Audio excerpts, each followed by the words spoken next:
I've got a video of Poilievre saying a slogan, and it just falls flat for me. And I don't know. I think after in the era of Trump and Trump saying plainly and cleanly and clearly what is going to do, and all of the things that have been verboten in Canada, you can't say that. Trump comes out and clearly says, where Poilievre is relying more on sloganeering. And right up until Trump's election, that seemed okay. And now I think it's falling flat. Scott Moe is handing over control of bathrooms to school boards in Saskatchewan. And people are worried that it's going to open the door for gender ideology to take hold in classrooms, in schools, and people are upset, and they're saying that Scott Moe has betrayed them. I'll show you that. They're trying to use the Senate to stop Trump. And so we're going to talk about Trump at the end. I tried to talk about him at the beginning, but it didn't fit anywhere. I mean, it kind of fits with elections, but it's like there's so many things. There's a Senate theft going on, like the Senate, they're trying to use Mitch McConnell stepped down from leadership, triggering leadership election, and all of the leadership people are not pro-Trump people. So they're going to try and stop him at the Senate. Right. And so what's going to happen? I don't know. But Rick Scott, I think, is the favorite for the best of the three. And so that's happening. But there's also other U.S. news that's important. So we're going to talk about that at the end again, and with examples of Trump speaking plainly about the problems and the solutions. Right. They're trying to start up bird flu, H5N12 or something like that, which to me now sounds just like Omicron, Deltacron, all the rest of it. It's all nonsense. It's just branding to make you fearful. That's it. Every time I hear it now, I'm like, no, these people have completely burned their credibility. I don't believe a word they say. I do not believe them at all whatsoever. Not at all, full stop. Don't test your animals because they have false positives, and false positives means they'll cull your herd based on a false positive. Don't test your animals, refuse. Say there's nothing in law that says I have to do this. Get off my farm. Get off my farm. Get off my farm. Prayers banned at Remembrance Day. We're going to talk about that. So there's lots going on. Let's get started. Oh, I've got the wrong one here. And starting with Kanoa the Great. And this I think is important to understand. There's a lot of frustration with the elections, a lot of frustration with how things have gone. And I don't think there's a similar time in my lifetime where things have been so divided, so clearly cooked. You know what I'm saying? So clearly, obviously not what the will of the people want. When I was growing up, I thought, G.I. Joe and, voting and American exceptionalism, and like Canada was kind of the little brother or America's hat or whatever you wanted to call it, but we were kind of included in that whole thing, or you thought you were if you were a young kid in Ontario in the 80s and the 90s, right? And so it's weird to see all of that flipped on its head and the rules of the game being changed. And these guys talk about how when you change the rules of the game, people get upset. And I think that that's what we're watching. We're watching them try and change the rules. And now Trump's played by their rules, and he's going to force them to put it back. Maybe. I'm not sure. Anyway, here is Scott Adams and his guest talking about them changing the rules of the game. And it kind of sets the stage for what we're talking about today. Here we go. The post was basically that leaders come and leaders go, but you don't want to change the rules of the game, right? And lawfare is changing the rules of the game. Censorship is changing the rules of the game. Importing voters is changing the rules of the game, right? These are structural changes you're making to get us into one party rule that'll never come back from. And the ending of that was like, let's change out the rulers change out the people who are changing the rules of the game, right? Now, there is only one valid comeback to that, by the way, which was made by some commentators, which is, well, Jan 6 was an attempt to change the rules of the game. And I would argue no, because, it can go through all of that evidence why, but it's like, yeah, a bunch of unarmed people taking over a building and nobody actually dying in the attack. Like, that's not how you take over a country this size. You don't just seize a building, right? We'll trespass until you surrender. Yeah. Exactly. And that was so exaggerated. I mean, yeah, it was a bad thing to storm, into the Capitol, but it was so exaggerated after the fact by the left and so hoaxed that then it just lost all credibility on it. But regardless, that was the only slight comeback you could have to it. But it's very clear there's one side that keeps talking about changing the rules, packing the Supreme Court, adding states, destroying the Electoral College, right? These are all attempts to change the rules of the game because they don't like losing. And this is a one-way slope that we've been on for a while. No ID voting, that's another, mail-in ballot voting, mandatory voting, non-secret voting, right? Felon not being able to run for office, right? Let's make him a felon. Okay, we call you a felon, now you can't run for office. So all of these are attempts to hack the system. Okay, so not all of those are applicable in Canada, but a whole bunch of them are really applicable in Canada. So they're changing the rules of the game. How are they changing the rules of the game? Eby, who was unelected, he walked into his position because the person who was opposing him, Horgan, left because he had cancer, right? Remember? I didn't remember, and somebody reminded me, so thank you very much. But Horgan left because of medical emergency, whatever you want to call it. He left, and now he's a lobbyist. Like, he works for one of the companies that he was regulating. Anyway, I digress, right? Cancer. He left. Eby and another person tossed their hat in the ring for leadership, and the other person didn't file their paperwork properly. Oh, shucks darn. Eby walks into it unopposed, basically, right? And so he wasn't really elected into this position. And he changed the rules of the game himself in 2019 as the Attorney General in BC, right? And so, like, that's pretty crazy, right? And then later on wins this hinky election, and that's kind of weird. So here's Bruce McGonigal, and he says, only in Canada can you hold a public inquiry into foreign interference federally while ignoring foreign interference in a provincial election at the same time. Hell, the RCMP did even better and surrendered on October 3rd, saying that they couldn't and wouldn't stop it. So this is 2 minutes of, yeah, well, we can't really do anything about it. Here we go. I would not characterize it as a shift to disruption. What it is a shift or a reinforcement of the focus being on actions that lead to greater public safety and more significant impact. So it's not like we are shifting to or away something.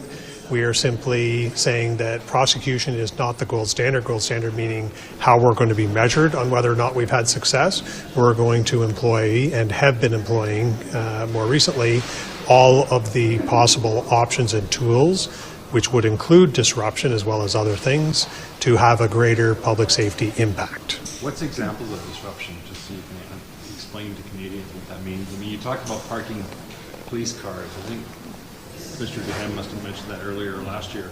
Parking police cars in front of the alleged police stations. Is that invisible? Is that, give us some other examples of disruption. So I'll be cautious in getting into some of the key examples, but one of the things is being visibly present, as you said. The other is working with partners that have authorities, whether it be CBSA, IRCC, Elections Canada. I'm having a blank here on. I guess generally it's other government departments who can operate in that space and are probably better positioned to do the disruption than the organization.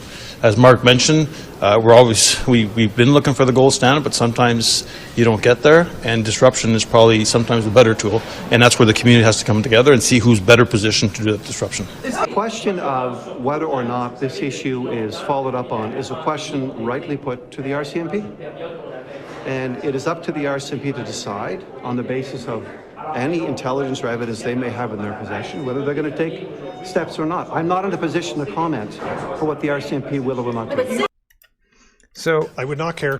So they're saying we can't do anything for prosecuting these Chinese police stations. We can't really stop them operating at all. And by extension, if they can't stop operating police stations, foreign police stations in BC, do you think that they can stop any kind of election interference? I have doubts, right? I have very big doubts about that. And then they say, like, maybe the RCMP is not the right vehicle. Maybe it's the community that has to deal with that.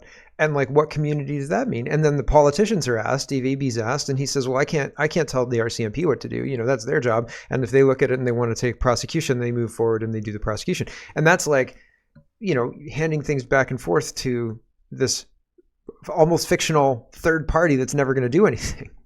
And even though they're naming, you know, oh, well, the community, this, that, you know, they're not saying I'm going to hand this back and like I'm going to follow up and make sure that this is dealt with. It's not. It's not.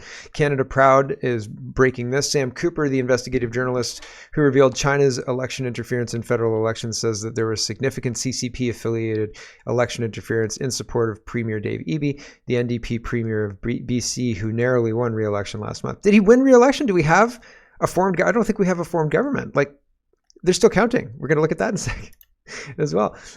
Blacklock's reporter says, this is part of changing the rules of the election as well. We had the NDP and the Liberals meet in a back room to discuss changing the election date. Why? Because a whole bunch of people, more than 20 MPs, wouldn't qualify for their pensions if the election was held on the 20th instead of the 27th of October 2025, and they'll miss out on their pensions if that happens. And so they wanted to agree, even though Jagmeet Singh, ripped up this whole thing. They wanted to agree, ripped up the confidence and supply agreement. They wanted to make this change together, and they wanted to have secret meetings, and they invited the election officials. So Blacklock's reporter is reporting Chief Elections Canada attended secret meetings with Liberals and NDP staffers to discuss confidential draft of bill benefiting the Liberals and the NDP. I was in meetings with the Chief Electoral Officer himself. So what? Everybody's in on it, changing the rules, unbeknownst to us.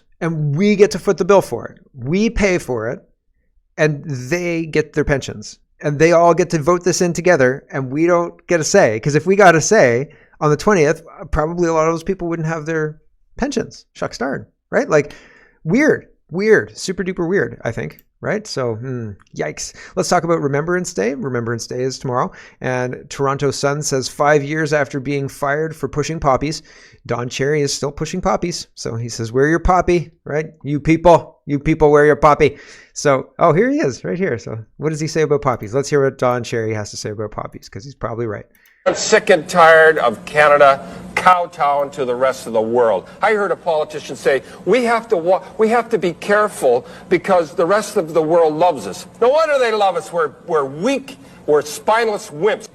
And foreign aid, if you want to get into that, here we got people dying. Here we got people dying for want of beds, and we're giving money to the foreigners. No way. It'd be Canada first and Canada only. That's what I am. A nationalist. I'm going to start a new power, the nationalist. Whether I'm dangerous, I just say what I think. And it's the way I think. You could say it's bigotry if you want. I don't think it is. I'm pro-Canadian. More so than I'm anti-Soviet or anti-Swede. I wish more Canadians were like me. I'm sick and tired. This is from 1990. So good job, Don Cherry. And it's only gotten worse. And people were calling people bigoted in 1990? Really? So, he went off on having a nationalist party, and they cut it. CBC cut it. Shocking. I was shocked. Lori says, I wonder how that could have happened ahead of Remembrance Day in 2024. Polls suggest most Canadians don't know much about their history. So, yowza, right? A lot of us are clueless about some major historical figures and key events. Yeah, probably me too. Probably I'm guilty. I like history. They taught Canadian history in probably the most boring way. If you find somebody who loves history, then they'll talk about it forever. And it will be, sorry, I've got to fix my camera here. It will be like, you'll have a hard time not listening to them because they're so interested in what they're talking about.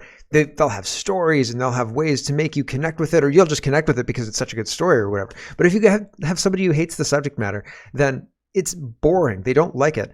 And it comes through in their delivery. And it's like, a lot of people don't understand the allure of history, or don't understand why it's really interesting. Or I don't know, maybe they pick terrible, like for me, they picked the worst, most boring bits of history to cover in detail. And then they glossed over the most interesting bits. And I was like, why are we, what? Like, oh my gosh. So it was very frustrating for me. And then I found podcasts, and you can learn on your own, right?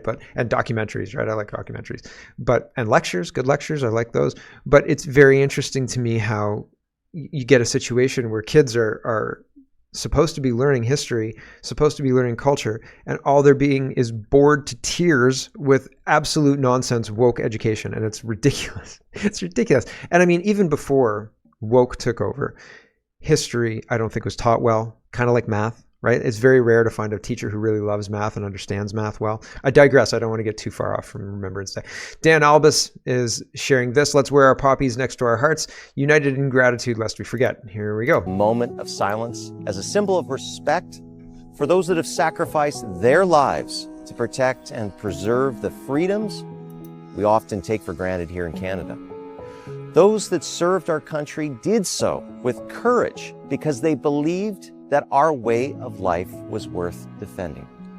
Today, I'm at the National War Memorial in Ottawa.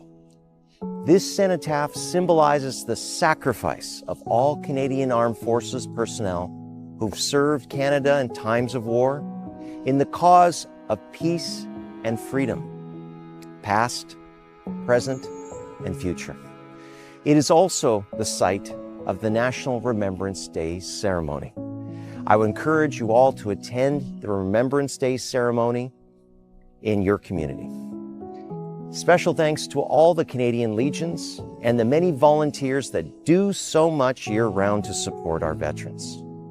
Let us honor them by wearing our poppies next to our hearts, united in our gratitude, lest we forget. I like Don Cherry's one better, personally. So here's Andrew Scheer. He says, Mark, you're a liar. Mark Miller says, imagine thinking for a second veterans would believe your BS, Andrew. Very much looking forward to the prayer given every year at the ceremony in downtown Montreal, one of the largest in Canada. So the controversy is that the Liberals last year passed a motion that banned prayers in favor of a more inclusive thing. And then people pushed back last year. And this year it's the same thing. But this time, and this is a quote from the Epoch Times, chaplains who do not follow the directive, such as by uttering the words God or Jesus Christ during an official military function, can face disciplinary and remedial measures. DND spokesperson ABMA is the name. ABMA? I'm getting that terribly wrong. Said the chaplain's general approach to implementation of this directive is one based in education and mentorship rather than discipline and sanction. Okay. Mark Miller says, Andrew Scheer says, you're a liar, Mark. Instead of swearing on social media, why don't you grow a spine and stand up for religious freedom and long-standing tradition? So, yeah, here's Andrew Scheer quoting The Simpsons, right? Besides, lies make baby Jesus cry. And this was something that was said often in the halls of my high school. And that's because of this Simpsons episode right here. Lies make baby Jesus cry. Right? But is that weird or is that funny? It's kind of funny. So anyway, there you go. Andrew Scheer quoting The Simpsons to the immigration minister. Bill Blair says, as Minister of National Defense, let me be unequivocally clear, the directive that the Chaplain General independently developed and published in October 23 does not and never did ban prayer. Please see my statement below. I think it's like when they say climate change is real, right? We have to tell them this, oh yes, the directive that the chaplain independently developed by himself over there, by himself, without any input from me at all. I didn't say anything about that. Right? But it does ban prayer. Stacey's saying and sharing the same basic stuff. Everybody's talking about how this policy says if you follow through and pray or invoke these specific things, you're going to be disciplined. So it's rich to see the government saying all these lies, and it seems desperate. And it's weird because it's in black and white. So we'll see. We'll see if any prayers happen tomorrow at the Remembrance Day ceremonies. Here is Chrystia Freeland, and this made me uncomfortable, more uncomfortable than I want to admit. Ryan Garrettson says, what is happening to Freeland during this part of questions regarding the incoming Trump administration? And this happened at 22:23 in the presser. It's interesting. She seems, I don't know what's happening here. Here we go. You mentioned what's the plan? Are there going to be more CBSA guards? She grabbed his arm right after that. It was like in When Harry Met Sally, right? That part? Ridiculous. Also, Mel-Jo Lee stands around with this smirk on her face, this whole press conference, and she doesn't get the smirk off her face. She always just looks like that. She always has that kind of half smile, cheeks up, right? You can make, look, I can make my cheeks do this. How to make your cheeks rosy like Mel-Jo Lee. Check out my beauty channel coming next month. Not really, but this whole time she's sitting there, she's like, cheeks up, cheeks up, cheeks up. The whole press conference. I kid you not. I wish it wasn't true, but it is true. That's all she did. The OG rebel Blair says, you're all sellouts and traitors to the Canadian people. You reap what you sow, Andrew Scheer. You're all projecting you're all protecting your jobs. You sold your soul to the United Nations. Andrew Scheer is responding to Jagmeet Singh. Jagmeet Singh says, we need to fight like hell to protect Canadian jobs, Canadians and jobs. Trump's tariffs will cost billions, drive up prices, and cut jobs. We must protect Canadian jobs, mortgage paying, family supporting, unionized jobs. The time to fight for working people and good jobs is now. And like Jagmeet Singh is allowing the carbon tax to continually be increased. And that harms the poorest people because it raises the price of basics. Like, as Mel Jolie pointed out, butter's $9 in Montreal. A pound of butter is $9. That's intolerable. Butter used to be $3. Like $2.99, you could get butter on sale for $2.99, right? Like the no-name butter, $2.99. Most of the time you could get it there if you were looking. So now it's $9. And like, that's not far off. If I find butter at $5.50 or $6, $5.99, I'm like, that's the Costco price. Like, I'm like, all right. And this is not an ad for Costco. I'm just saying, right? Like, and so Jagmeet Singh, it's pretty rich to hear that from him. And Andrew Scheer says Sellout Singh isn't protecting Canadian jobs. He's protecting Trudeau's job. He supports the Liberals' job-killing tax hikes and red tape. He's helping Justin Trudeau quadruple the carbon tax, which killed jobs here and drives investment south of the border. What a phony. Yep, absolutely. And so, yeah, but also I do believe, I do kind of agree with OG Rebel Blair here. And everybody is kind of a phony at this point in time. Rebel News says, don't betray parents. Scott Moe. Saskatchewan Premier Scott Moe backtracks on key promise to parents. In a move that's left parents and supporters feeling betrayed, Moe has shifted away from his clear campaign commitment. If you're like many concerned parents and believe Moe should stand by his promise, you can voice your stance at a Rebel link and sign the petition urging him to honor his word. Back on October 18th, Moe assured voters that protecting girls' privacy and dignity in school change rooms was a top priority. The policy, mirroring one proposed in Alberta by Premier Danielle Smith, resonated with parents. In Alberta, Smith's policy has proven highly popular, earning an impressive 91.5 approval rating at her most recent leadership review. I don't know about that. Proof that standing up for parents' rights can bolster political support, or that she knows a bunch of people and she can bust them in. So, like, I mean, there's that too. Headlines now read, Moe breaks campaign promise to parents, retreats on biological sex changing room policy. Even more concerning is Moe's decision to delegate responsibility to the school boards. School boards are part of the problem, indifferent to parents' concerns, and the reason the policy needed to be implemented in the first place. So interesting that Moe is delegating this. And I mean, it seems like somebody who's not planning on being reelected would do. I don't know. Why would the Saskatchewan party do this? So are you in Saskatchewan? Have you heard about this? Is there more to the story? Let me know and I'll update what's going on. It's Rebel News, so it seems a little sensational, but they're saying that he's betraying parents. Let me know if there's more to it. The food professor, and take it with a grain of salt, because, I mean, it seems early and Rebel's sensational, and it's the internet, so take it with a grain of salt. The food professor. Yesterday, I saw news that Aunt Jemima was coming back, and for a happy 10 minutes, I was like, this is real. And my wife was like, it says it's a hoax. I was like, oh, darn it. So it's not real. Unfortunately, I wanted them to bring back Aunt Jemima. We still have an Aunt Jemima bottle that doesn't have any syrup in it, but the Aunt Jemima bottle on our kitchen shelf, because I think it's funny. And like, I think it's funny that they were removing people and everybody said, yeah, Black Lives Matter. Get rid of that black woman. I was like, what are you? Okay.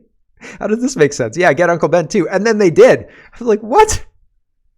Okay, the food professor says, it's ironic that Minister Jolie highlights expensive butter as a symbol of the cost of living crisis. Not only does the government set butterfat prices, but dairy is also a self-regulated industry that feeds cows palm oil without consumer consent. And Frank says, it's going to be so funny when Jolie learns the government controls butter prices, because she's talking about, here she is talking about $9 butter in Montreal. I know that people are angry. I know there's frustration. We're all frustrated when we go and buy our groceries, and you know, I was looking at just buying a pound of butter over the weekend. It's nearly $9 in Montreal. I know that. Unbelievable, right? Nearly $9 in Montreal, they say. So, like, crazy, absolutely crazy. And who's responsible? Melanie Jolie. Wouldn't it be nice to have a dairy industry that wasn't feeding cows palm oil. I'll have to look into that. I tend to believe the food professor. Like, he's a pretty good source most of the time, and he doesn't tend to make things up that are, he's a professor at a university. So if he was making things up, I feel like that would catch up to him. So I'm gonna have to find out more about this palm oil thing, right? Am I drinking secondary palm oil in my daily milk? I don't know. Maxime Bernier says, woke leftists are saying that right-wing populist politicians like me, Trump and others are fascists. They are utterly wrong. Fighting for fundamental rights and freedoms is the opposite of fascism. Reducing government size and power over your life is the opposite of fascism. Protecting free speech is the opposite of fascism. Caring about individual autonomy and dignity instead of playing tribal identity politics is the opposite of fascism. Opposing foreign adventurism and participation in pointless wars is the opposite of fascism. For our society to flourish, we also need a minimum of stability, order, and social cohesion based on secure borders, as well as a positive national identity and fundamental values shared by all. But this crazy leftist thinks we are fascists because we reject balkanization, social disintegration, self-hate, the constant undermining of traditional values, and our cultural heritage and radical ideologies that negate basic facts of human nature, like the existence of only two sexes. These people are not just misguided politically, they are mentally deranged. They have been infected by mind viruses that drive them to adapt and spread self-destructive ideas and behaviors. The woke left literally believes our society and civilization must be destroyed. We must bring back sanity, or else our country and all of Western civilization will eventually collapse. That's why the PPC is not just a political party involved in a conventional competition to win elections, but also a movement fighting a long-term cultural war. Right. So it's interesting, and it's interesting that we on the left or on the right are constantly called fascist or Nazis or whatever it is. This is rabble.ca. It says the rise of fascism in the US and Canada. The attacks we're seeing on our democratic system come from a very old playbook. And like, they're using Trump as an example of a fascist. And again, I think Bernier nailed it at the beginning of this, talking about how these things that the right currently stands for are the polar opposite of fascism. And people screeching that, oh my gosh, they're fascists, they're evil, they're mean, they're this, they're that, doesn't make it so, right? It's just, it's very, very interesting. And it seems like the media pointing out, these people are fascists, these people are right-wing, is very effective. It seems like unbelievably effective. I can't believe how effective it is, because like, look at Canada, right? It's wild. And even parts of the United States too. Here, I've already said this. This is the election part. We were in their grab bag of governance, and we're done that now. Here's Poilievre, and this is electioneering. And after Trump, and we're going to talk about Trump at the end, so it was more impactful when Trump was ahead of this. But you've heard Trump's speeches in the last couple of days, and you'll hear another one today, more than one today. And what he's talking about is very on the nose. He outlines a problem and he gives you a solution. And what Poilievre says is none of that. So here's like a really amped up nothing, right? It doesn't say anything. It's really empty. I think it falls flat. Poilievre says, your home, my home, our home. Let's bring it home. What's he saying here? I don't know what he means. I don't know what it means. I don't know what he's talking about. Here we go. My friends, these are our people. That is our country. This is our home. Your home, my home, our home. Let's bring it home.